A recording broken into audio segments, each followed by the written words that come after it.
ஒரு காலத்தில் ஒரு சிறிய கிராமத்தில் மேக்ஸ் என்ற ஒரு சிறுவன் வசித்து வந்தான். மேக்ஸ் வரைவதற்கும் மிகவும் பிடிக்கும். அவருடைய அறை வண்ணமயமான படங்கள் மற்றும் கலை படைப்புகளால் நிறைந்திருந்தது. ஒரு நாள் தன் தாத்தாவின் அறையை ஆராய்ந்து கொண்டிருந்த போது மேக்ஸ் ஒரு பழைய மர்மமான பென்சிலை கண்டான்.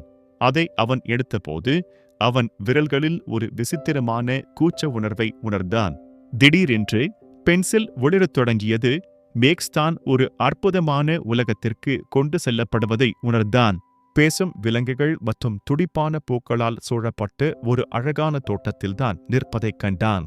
பென்சில் அது மாயாஜாலமாக மாறியது. மேலும் அது மேக்ஸின் வரைபடங்களுக்கு உயிர் கொடுக்கும் சக்தியை கொண்டிருந்தது.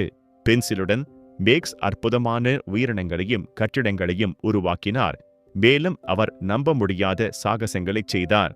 ஆனால் நாள் முடிந்ததும் மேக்ஸ் வீடு திரும்ப வேண்டும் என்பதை அறிந்தான். அவன் தன் புதிய நண்பர்களிடம் விடைபெற்று விரைவில் திரும்பி வருவதாக உறுதியளித்தான். மேக்ஸ் மறுநாள் காலையில் எழுந்தபோது அவன் தன் சொந்த படுக்கையில் தன்னை கண்டான். பென்சில் அவனருகில் கிடந்தது. அது எல்லாம் ஒரு கனவு என்று அவனுக்கு தெரியும்.